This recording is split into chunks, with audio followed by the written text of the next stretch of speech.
محسوس کرتے ہیں یا صرف ہم ایک ذمہ داری پوری کر رہے ہوتے ہیں؟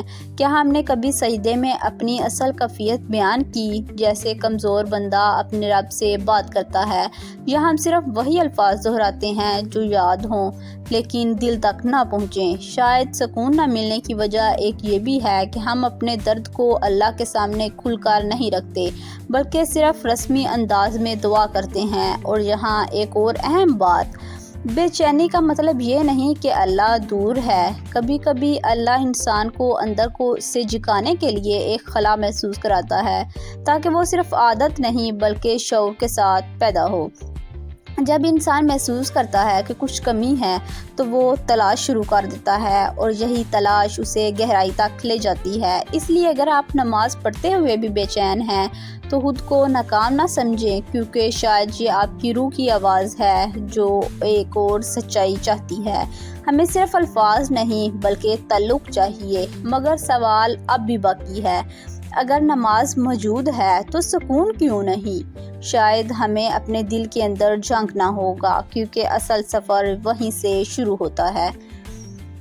اب ذرا دل کے اس حصے کی طرف آئیں جس کے بارے میں ہم کم بات کرتے ہیں۔ کبھی کبھی مسئلہ عبادت کی کمی نہیں ہوتا، مسئلہ ان زخموں کا ہوتا ہے جو ہم اپنے اندر چھپا کر بیٹھے ہوتے ہیں۔ ہم نماز تو پڑھتے ہیں، تسبیح پڑھتے ہیں، دعا بھی مانگتے ہیں، مگر دل کے اندر ایک ایسا درد موجود ہوتا ہے جسے ہم نے کبھی صاف نہیں کیا، اور وہی درد عبادت کے ذائقے کو متاثر کرتا ہے، کیونکہ دل اگر زخمی ہو تو الفاظ کی مٹھاس بھی اسے سکون نہیں دے پاتی۔ سوچئے، کیا ہمارے دل میں کوئی ایسا شخص ہے جسے ہم نے معاف نہیں کیا؟ کوئی رشتہ جو ٹوٹا ہو اور ہم نے اسے کبوں سالوں سے اٹھا رکھا ہے؟ ہم زبان سے کہتے ہیں کہ سب ٹھیک ہے، مگر دل کے اندر ایک گہرا شکوہ موجود رہتا ہے۔ ہم نماز میں کھڑے ہوتے ہیں، مگر دل میں اس شخص کا خیال آتا ہے جس نے ہمیں تکلیف دی۔ ہم سجدہ تو کرتے ہیں، مگر اندر ایک سختی باقی ہوتی ہے۔ یہ سختی عبادت کو روک تو نہیں دیتی، مگر اس کی تاثیر کم کر دیتی ہے، کیونکہ دل میں اگر کینہ ہو تو سکون کی جگہ تنگ ہو جاتی ہے۔ پھر حسد، وہ خاموش آگ جو انسان کو اندر ہی اندر سے جلاتی رہتی ہے۔ ہم کسی کی کامیابی دیکھ کر مسکراتے رہتے ہیں، مگر دل کے کسی کونے میں جلن ہوتی ہے۔ ہم خود کو سمجھاتے ہیں کہ یہ معمولی بات ہے، مگر وہ معمولی جبن رفتہ رفتہ دل کی گہرائی تک پہنچ جاتی ہے۔ قرآن مجید میں دلوں کی بیماری کا ذکر آتا ہے۔ کچھ لوگوں کے دلوں میں بیماری ہے، مگر اللہ نے اس بیماری کو بڑھا دیا۔ یہاں بیماری صرف جسمانی تو نہیں بلکہ روحانی کیفیت ہے۔ جب دل میں حسد، تکبر، حد سے زیادہ لوگوں کے لیے نفرت شروع ہو جائے تو وہ دل باوجود عبادت کے بے چین ہو جاتا ہے۔ تقویٰ بھی ایک ایسا زخم ہے جو کبھی نظر نہیں آتا۔ کبھی ہم دوسروں کو بہتر سمجھنے لگتے ہیں، کبھی ہمیں لگتا ہے کہ ہماری عبادت، ہمارا علم دوسروں سے زیادہ ہے۔ یہ احساس آہستہ آہستہ دل کو سخت بنا دیتا ہے، اور سخت دل میں آنسو تو کم آتے ہیں، سجدہ تو ہوتا ہے مگر ٹوٹنا نہیں ہوتا، زبان سے استغفار تو نکلتا ہے مگر اندر عاجزی پیدا نہیں ہوتی۔ تکبر انسان اور انا کے درمیان ایک پردہ کھڑا کر دیتی ہے، کیونکہ اللہ کے سامنے جھکنے کے لیے دل کا نرم ہونا ضروری ہے۔ پھر دنیا کی محبت، دنیا خود دوری تو نہیں، مگر جب دل پر حاوی ہو جائے تو مسلح بن جاتی ہے۔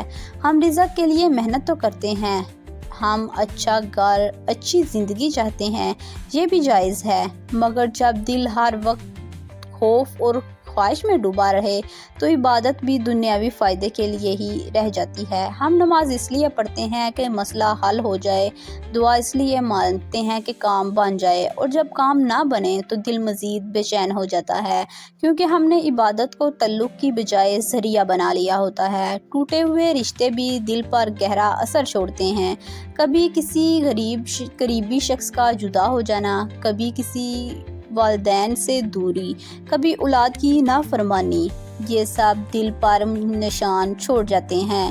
ہم ان زخموں کو وقت کے حوالے کر دیتے ہیں، مگر حقیقت میں وہ اندر ہی اندر رہتے ہیں۔ جب ہم نماز میں کھڑے ہوتے ہیں تو ہم سمجھتے ہیں کہ شاید میری عبادت میں کمی ہے، حالانکہ دل ابھی شفا چاہ رہا ہوتا ہے۔ ایک شخص نبی کریم صلی اللہ علیہ وآلہ وسلم کے پاس آیا اور عرض کی کہ یا اللہ، میرا دل سخت ہو رہا ہے۔ غور کیجئے، اس نے یہ نہیں کہا کہ میں نماز نہیں پڑھتا، اس نے یہ نہیں کہا کہ میں دعا نہیں کرتا، اس نے کہا کہ میرا دل سخت ہو گیا ہے۔ آپ صلی اللہ علیہ وآلہ وسلم نے فرمایا کہ یتیم کے سر پر ہاتھ پھیرو اور مسکین کو کھانا کھلاؤ۔ یہ جواب کتنا گہرا ہے۔ آپ صلی اللہ علیہ وآلہ وسلم نے اسے زیادہ نوافل کا حکم تو نہیں دیا، بلکہ رحمت کا راستہ بتایا، کیونکہ دل کی سختی صرف عبادت کے اضافے سے تو نہیں بلکہ رحمت کے بہاؤ سے ملتی ہے۔ یہاں ایک بہت اہم نقطہ سمجھنا ضروری ہے۔ عبادت اللہ کے ساتھ تعلق کو بڑھاتی ہے، لیکن مخلوق کے ساتھ رحم دل کو نرم کرتی ہے۔ مگر ہم جب اللہ کے سامنے جھکتے ہیں تو لوگوں کے ساتھ سخت ہوتے ہیں تو دل مکمل سکون محسوس تو نہیں کرتا۔ جب ہم کسی کو معاف کرتے ہیں، جب ہم کسی کی مدد کرتے ہیں، جب ہم کسی یتیم کے سر پر ہاتھ رکھتے ہیں تو دراصل ہمارا اپنا دل نرم ہوتا ہے، اور نرم دل میں عبادت کا بہت زیادہ اثر رہتا ہے۔ کبھی کبھی ہم یہ سمجھتے ہیں کہ زیادہ تسبیح، زیادہ نمازیں، زیادہ نوافل ہماری بے چینی کو ختم کر دیتی ہیں، مگر اگر دل میں حسد باقی رہے، اگر کسی کے لیے نفرت باقی رہے، اگر تکبر باقی ہے تو وہ سب چیزیں اندر کی کیفیت کو بدلنے تو نہیں دیتی۔ اس لیے ضروری ہے کہ ہم اپنے دل کا جائزہ لیں کہ ہم نے کسی کو معاف تو نہیں کرنے والے، ہم کسی کی کامیابی سے ڈر رہے ہیں، کیا ہم دنیا کے خوف سے ڈوبے ہوئے ہیں؟ یہ سوالات تکلیف دہ تو ہو سکتے ہیں، مگر شفا کا آغاز تو سچائی سے ہوتا ہے۔ دل کی سختی عبادت سے نہیں بلکہ رحمت سے ہوتی ہے۔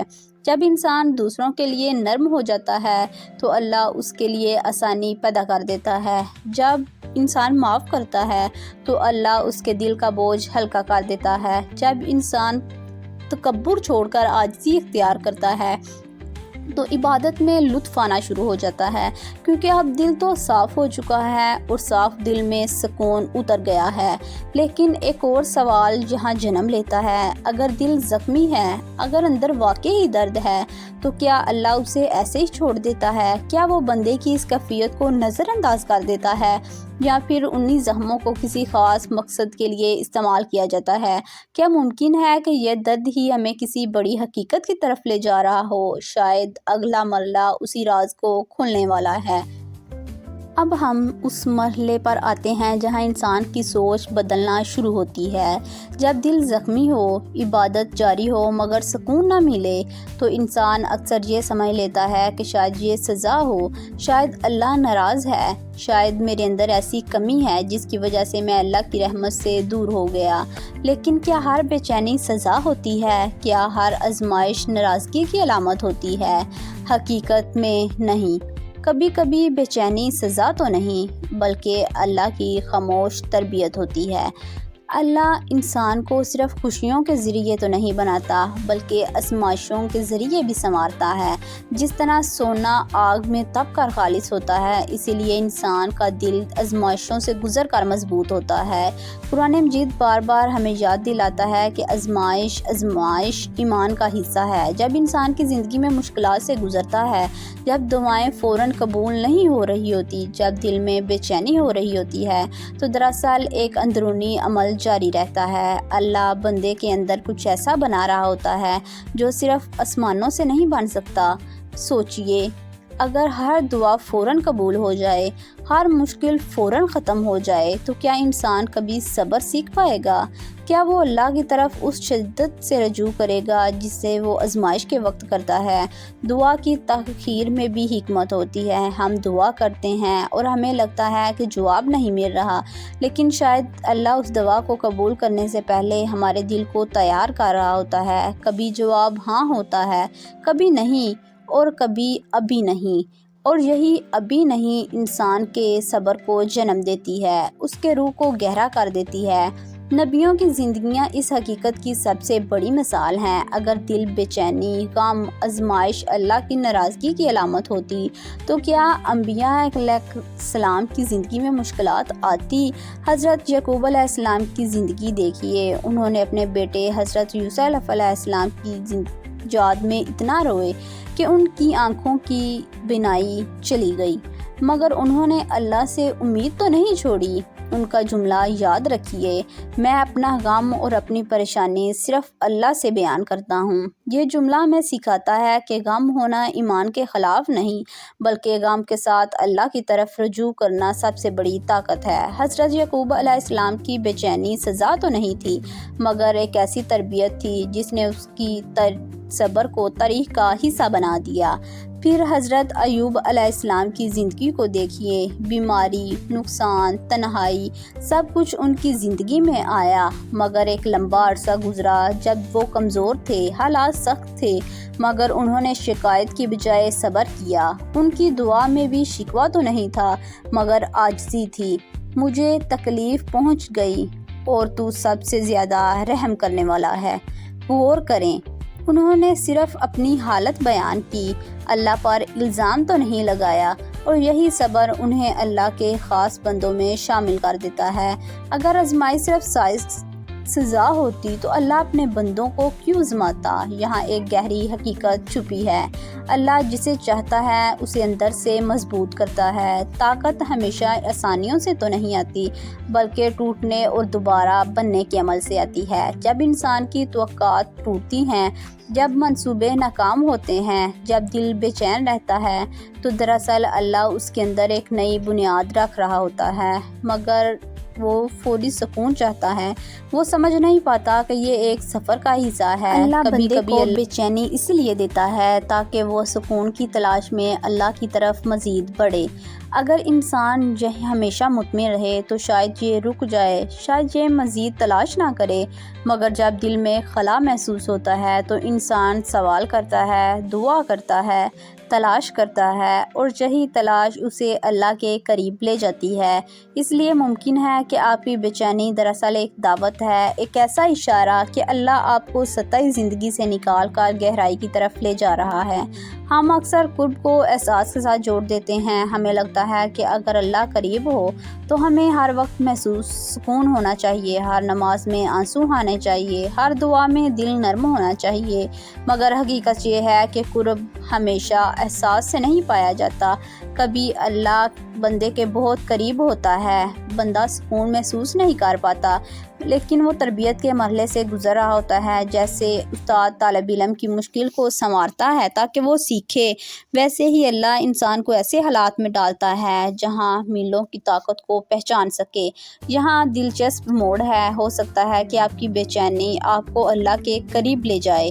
جو شخص بے چین نہیں وہ شاید تلاش بھی نہیں کرتا، مگر جو شخص اندر سے تڑپ رہا ہو وہ جواب ڈھونڈتا ہے، وہ اللہ سے بات کرتا ہے، وہ سجدے میں زیادہ دیر رک جاتا ہے، اور یہی تڑپ انسان کو گہرا کر دیتی ہے۔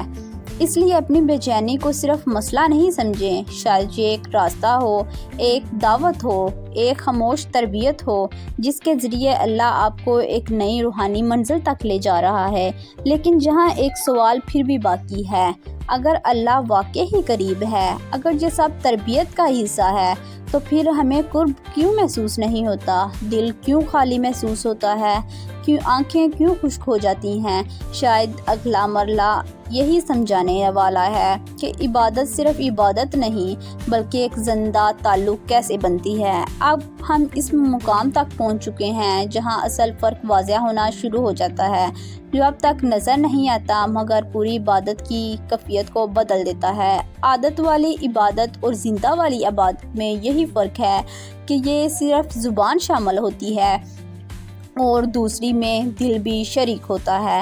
بہت سے لوگ نماز پڑھتے ہیں، الفاظ ادا کرتے ہیں، رکوع اور سجدہ بھی مکمل کرتے ہیں، مگر وہ تعلق محسوس نہیں ہوتا جس کی روح میں عبادت ہونی چاہیے۔ سوال یہ نہیں کہ نماز ہو رہی ہے یا نہیں، بلکہ سوال تو یہ ہے کہ نماز زندہ ہے یا صرف ایک عادت بن گئی ہے۔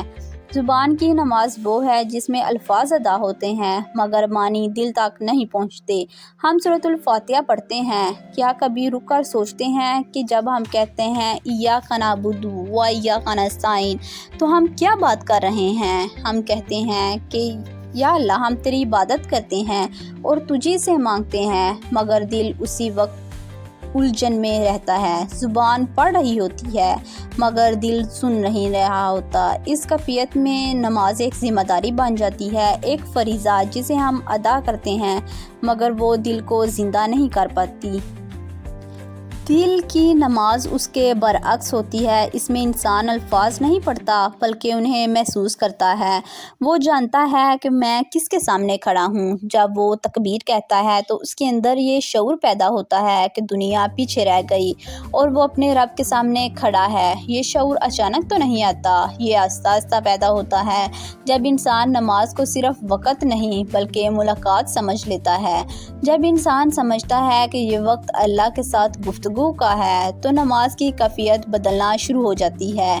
توجہ عبادت کی روح ہے۔ ہم اکثر شکایت کرتے ہیں کہ نماز میں دل نہیں لگتا، مگر دل لگانے کے لیے شعوری کوشش بھی ضروری ہوتی ہے۔ وضو سے پہلے نیت کو طاقت کرنا، نماز سے پہلے چند لمحہ خاموشی اختیار کرنا، آیات کے معنی پر غور کرنا، یہ سب چیزیں دل کو حاضر کرنے میں مدد کرتی ہیں۔ جب انسان جلدی میں نماز پڑھتا ہے تو دل کو موقع نہیں ملتا کہ وہ اس میں داخل ہو سکے، مگر جب انسان رک کر آہستہ آہستہ پڑھتا ہے تو الفاظ بھی حد تک رہتے ہیں۔ معنی سمجھ کر آیات کے معنی پر غور کرنا، یہ سب چیزیں دل کو حاضر کرنے میں مدد دیتی ہیں۔ جب انسان جلدی میں نماز پڑھتا ہے تو دل کو موقع نہیں ملتا کہ وہ اس لمحے میں داخل ہو سکے، مگر جب انسان رک کر آہستہ آہستہ نماز پڑھتا ہے تو الفاظ دل میں اترنے لگتے ہیں۔ معنی سمجھ کر پڑھنا بھی بہت اہم ہے۔ قرآن صرف تلاوت کے لیے تو نہیں بلکہ سمجھنے کے لیے بھی ہے۔ جب ہم آیات کا مطلب جانتے ہیں تو نماز ایک مکالمہ بن جاتی ہے۔ مثال کے طور پر جب ہم کہتے ہیں الرحمن الرحیم تو ہم اللہ کی رحمت کو بیان کرتے ہیں۔ جب ہم مالک یوم الدین پڑھتے ہیں تو ہمیں اپنی ذمہ داری یاد آتی ہے۔ یہ شعور دل کو بیدار کر دیتا ہے۔ اس لیے ضروری نہیں کہ ہم سب کچھ ایک دن ہی میں سیکھ لیں، مگر آہستہ آہستہ معنی کو سمجھنے کی کوشش عبادت کو زندہ بنا دیتی ہے۔ سجدہ عبادت کا سب سے قریبی لمحہ ہے۔ یہی وہ مقام ہے جہاں اللہ بندے کے سب سے زیادہ قریب ہوتا ہے۔ جب اکثر تو ہم سجدہ جلدی ختم کر دیتے ہیں۔ سجدہ صرف ایک حرکت تو نہیں، یہ دل کا جھکاؤ ہے۔ جب انسان سجدے میں اپنے دل کی بات کرتا ہے، اپنی کمزوریوں کا اعتراف کرتا ہے، اپنی امیدیں بیان کرتا ہے تو عبادت ایک رسم سے بن کر ایک ذاتی ملاقات بن جاتی ہے۔ سجدے میں خاموشی سے اللہ سے بات کرنا، اپنے الفاظ میں دعا کرنا، دل کو کھولنا، یہی وہ لمحے ہیں جہاں سے عبادت زندہ ہونے لگتی ہے۔ اللہ کو سننے کا شعور بھی عبادت کا اہم حصہ ہے۔ ہم اکثر دعا کو ایک طرفہ سمجھتے ہیں کہ ہم بولتے ہیں کہ اور اللہ سنتا ہے، مگر حقیقت میں نماز میں اللہ بھی بندے سے بات کرتا ہے۔ قرآن کی آیت اللہ کا کلام ہے۔ جب ہم پڑھتے ہیں تو دراصل ہم اللہ کی بات سن رہے ہوتے ہیں۔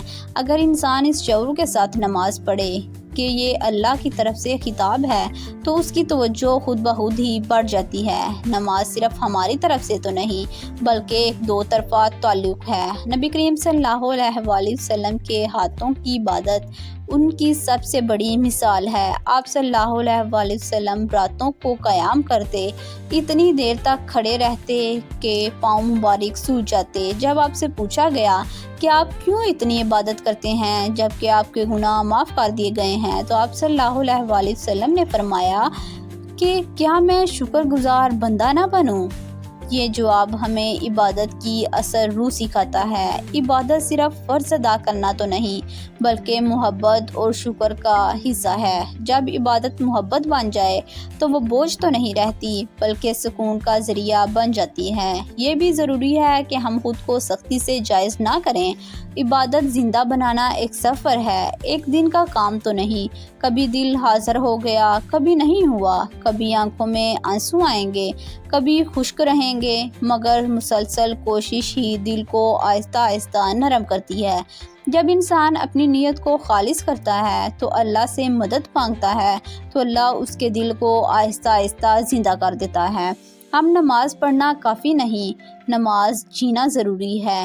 جب نماز زندگی کا حصہ ہو جائے، جب انسان دن بھر اس تعلق کو یاد رکھے جو سجدے میں محسوس کیا، تو عبادت ایک عادت تو نہیں بلکہ ایک زندہ حقیقت بن جاتی ہے، اور جب زندہ ہو جائے تو بے چینی سکون میں بدلنا شروع ہو جاتی ہے۔ اب ہم اس مقام پر آتے ہیں جہاں بات صرف سمجھنے کی نہیں رہتی بلکہ بدلنے کی ہوتی ہے، کیونکہ اگر دل بے چین ہے، اگر عبادت کے باوجود سکون نہیں مل رہا، تو اس کا مطلب یہ نہیں کہ راستہ بند ہو گیا، بلکہ اس کا مطلب یہ ہے کہ ایک نیا دروازہ کھلنے لگا ہے۔ علاج ہمیشہ وہاں سے شروع ہوتا ہے جہاں انسان اپنی غلط کو سچائی کے ساتھ تسلیم کر لے۔ سب سے پہلا قدم توبہ کی سچائی ہے۔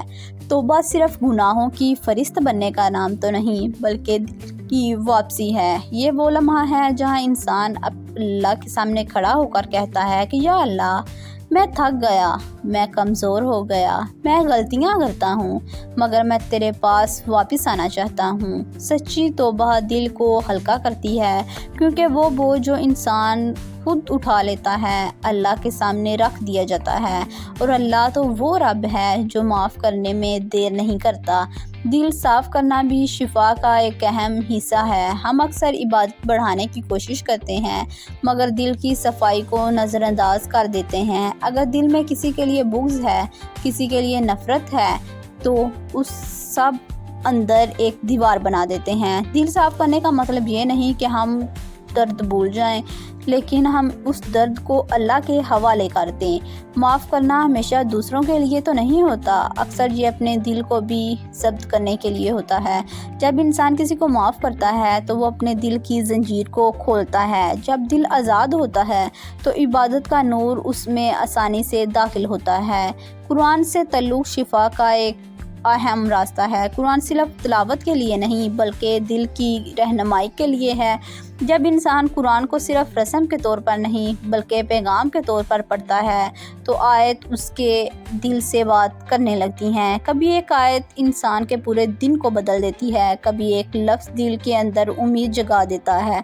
قرآن میں اللہ کی رحمت کا ذکر بار بار آتا ہے۔ جب انسان یہ آیت پڑھتا ہے تو اسے یاد آتا ہے کہ وہ اکیلا تو نہیں ہے۔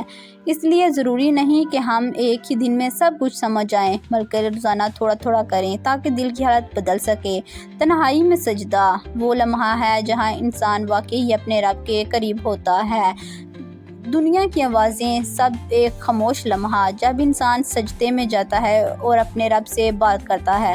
یہ صرف الفاظ نہیں بلکہ یہ ایک حقیقت ہے۔ کبھی رات کے آخری حصے میں، کبھی کسی ایسے وقت میں جب دنیا سو رہی ہوتی ہے۔ یہ تنہائی اس وقت جب بندہ اور اس کا رب موجود ہوتا ہے اور پھر رونا سیکھ لیتا ہے، تاکہ ہم میں سے بہت سے لوگ رونا بھول چکے ہیں۔ ہم نے اپنے جذبات کو مضبوطی کے نام پر چھپا لیا ہے، مگر آنسو کمزوری نہیں بلکہ طاقت ہیں۔ جب انسان اللہ کے سامنے روتا ہے، آنسو نہ بھی آئیں تو دل بھی اللہ اس کی زبان سمجھتا ہے۔ کبھی انسان سجدے میں خاموش رہتا ہے، وہ خاموشی بھی دعا بن جاتی ہے۔ یہاں بات دل میں بٹھا لیں، بے چینی اس بات کی رحمت ہے کہ ابھی دل مرا نہیں، وہ زندہ ہے، اسی لیے تڑپ رہا ہے۔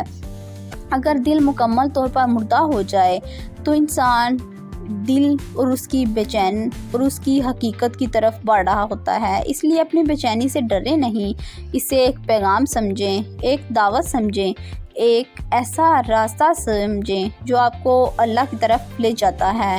تو گھبرائیں نہیں، اللہ آپ کو کبھی اکیلا نہیں چھوڑتا، اللہ آپ کو بلا رہا ہوتا ہے۔ جب انسان اس حقیقت کو سمجھنے لگ جائے کہ یہ عبادت ایک بوجھ نہیں بلکہ عبادت تو اللہ کی طرف لے جاتی ہے۔